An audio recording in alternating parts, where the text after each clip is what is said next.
Hello everyone, कैसे हैं आप सब। आई होप आप सब ठीक होंगे। और मेरे सेकंड ब्लॉग पे बहुत अच्छा रिस्पांस रहा। मैंने जितना सोचा था उससे ज़्यादा ही मिला, तो उसके लिए थैंक यू सो मच जिन लोगों ने मुझे सपोर्ट किया। एंड मैं होप करती हूँ कि आप लोग मुझे आगे भी सपोर्ट करते रहेंगे, क्योंकि अभी मेरी ये स्टार्टिंग है। थोड़ा सा मैं भी नर्वस होती हूँ, फंबल होती हूँ और बहुत सारी बातें ना भूल भी जाती हूँ कि मुझे आप लोगों से क्या क्या बातें शेयर करनी है। बट एनीवे, जैसे जैसे आगे बढ़ेंगे और मैं आपके साथ सारी बातें शेयर करती रहूँगी। जैसे कि मैंने अपने फर्स्ट व्लॉग में आप लोगों को बताया था कि हमें डॉक्टर ने आईवीएफ के लिए एडवाइस किया है।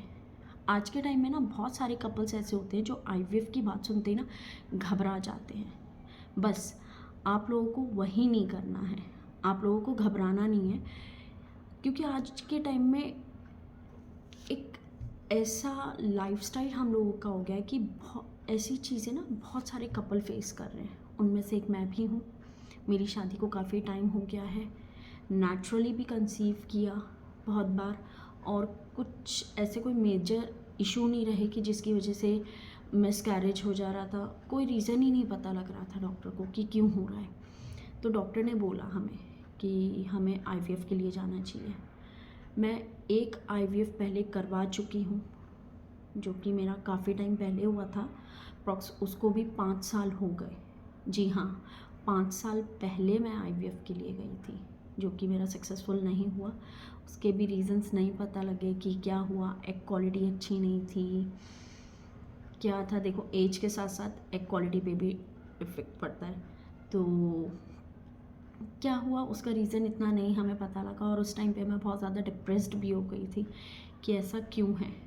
तो उसके कुछ टाइम तो मैंने मना ही कर दिया था कि नहीं, मैं नहीं करवाऊँगी, मुझे ये सब कुछ दोबारा से फेस नहीं करना है।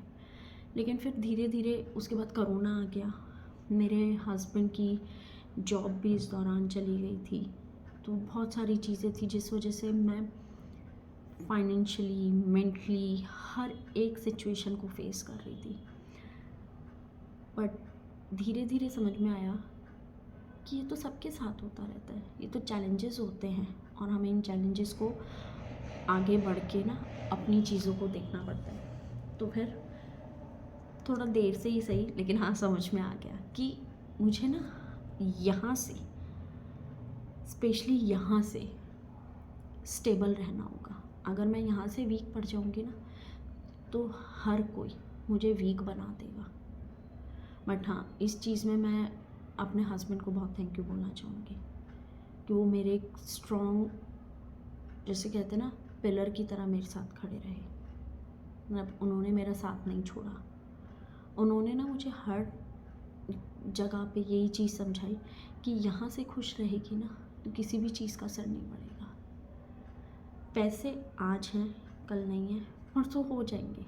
जिसके नसीब में जो लिखा है ना, उसको वही मिलेगा, उससे ज़्यादा या कम नहीं मिलेगा। तो धीरे धीरे मुझे ये समझ में आया, हाँ, मेरे टेंशन लेने से क्या वो चीज़ें ठीक हो जाएंगी, लेकिन हाँ, मेरे खुश रहने से मेरे हस्बैंड खुश रहेंगे। बाकी तो कोई खुश होगा ही नहीं। भले ही मैं डिप्रेस्ड हूँ, मर रही हूँ, या जो मर्ज़ी कर रही हूँ, कोई खुश नहीं हो सकता। सिर्फ मेरे लिए एक इंसान है, मेरे हस्बैंड। तो फिर मुझे ये समझ में आया कि हाँ, मुझे उनके लिए खड़ा होना पड़ेगा। फिर मैंने धीरे धीरे अपने आप को उस चीज़ से बाहर निकाला। मैं बाहर जाने लगी। मैंने ना वैसे बाहर जाना भी बंद कर दिया था, लोगों से मिलना बंद कर दिया था। और वैसे भी एक टाइम ये आ गया था कोरोना का।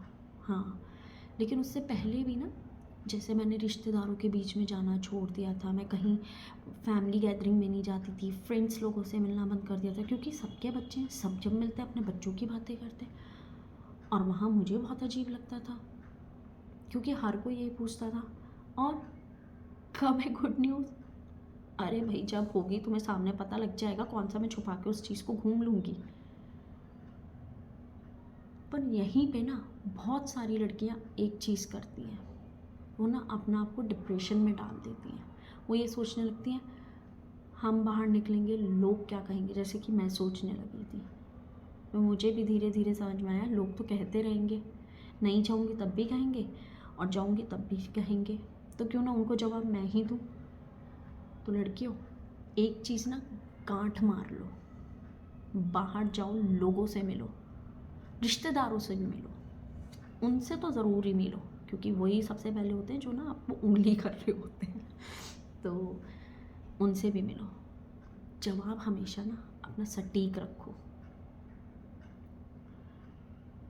जैसे मैंने कहा, क्योंकि पालना मुझे है, जब मैं इस लायक हो जाऊँगी ना कि मैं पाल सकूँगी, उस दिन बिल्कुल करूँगी बच्चा, और सबसे पहले आपको बताऊँगी, और आपको आना पड़ेगा मेरी सेवा के लिए। ये जवाब हमेशा रखो। जिस दिन कह दोगे ना सेवा के लिए आना पड़ेगा, नेक्स्ट डे से पूछना बंद कर देंगे। मैंने तो यही कर दिया है कि जिस दिन भी होगा ना, सबसे पहले आपको कॉल करूँगी, और आज उसी दिन घर पे नज़र आने चाहिए। आपको इतनी फिक्र है मेरी। तो गर्ल्स, कभी भी ना अपना आपको कमज़ोर मत पड़ने दो। जहाँ आप कमज़ोर पड़ोगे ना, ये दुनिया आपको कमज़ोर बना देगी। मैं बहुत मुश्किलों से अपना आप को मैंने बाहर निकाला है, तो जब मैं अपना आप को निकाल सकती हूँ ना, तो प्रीटी मच श्योर आप भी सब कर सकते हो। बट हाँ, इन सब चीज़ों के बीच में ना अपनी ना हेल्थ पे ध्यान देना, क्योंकि वो सबसे ज़्यादा इम्पॉर्टेंट है।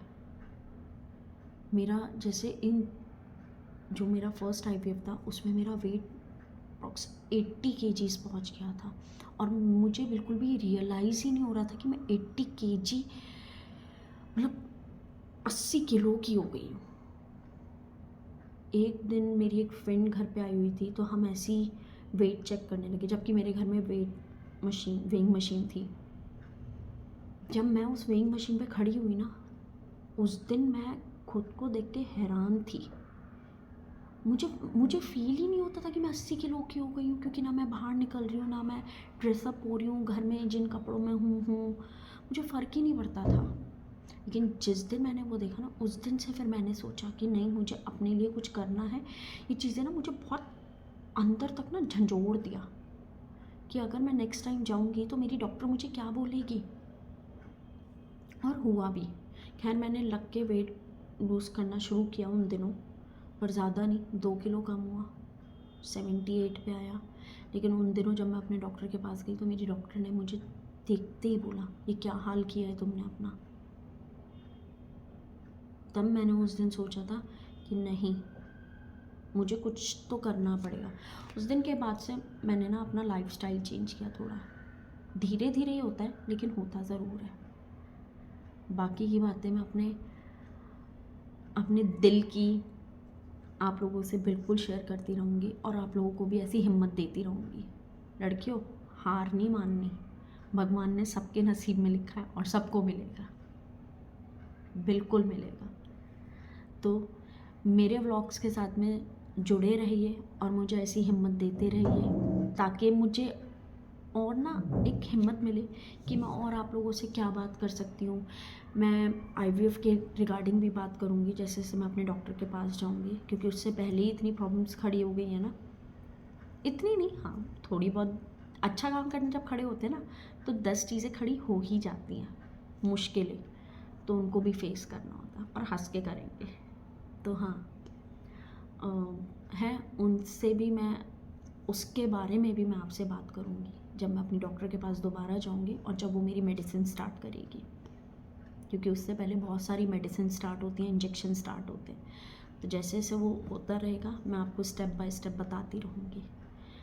इस बीच मैं अपने दिल की बात, मैंने जो इतने टाइम तक बीच में क्या क्या फेस किया है, वो सब मैं आपके साथ शेयर करूँगी।